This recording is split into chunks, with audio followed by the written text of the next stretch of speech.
Big question then for us here in the UK is exactly why we should be concerned about what is happening between Russia and Ukraine. How would you summarise it? Well, good morning, Eamon. Good morning, Isabel. This may be St. Valentine's Day, but it's clear there's no love lost between Putin and the Ukraine. The problem is for the UK is that whilst we are no longer a member of the EU, there are 4 existing EU member states, Poland, Hungary, Romania and Slovakia, which border the Ukraine.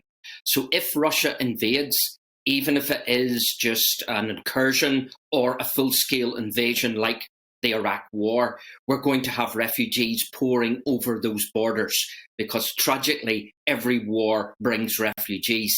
And just as earlier on we had the Afghan crisis with Afghans having to leave in a hurry, we may have a situation that Ukrainians will have to leave their country in a hurry and the UK may have to take those.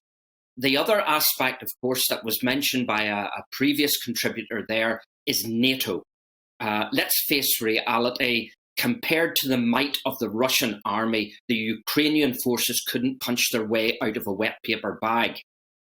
So basically, the UK could be dragged into a conflict with Russia. The worst case scenario is actual fighting between Russia and NATO forces, which would involve UK troops. In other words, British boots on Ukrainian soil.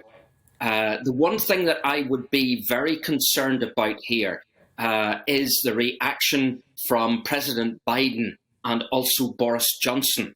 Both these leaders are facing crises at home. For example, Boris Johnson is facing the fallout from Partygate. This war, no matter how tragic it could be a welcome distraction away from that. As for Biden, we've got to understand this is a president who is a lame duck president.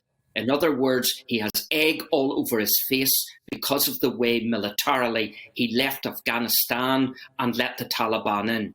Here is the perfect opportunity for Biden to show that he is a tough guy president.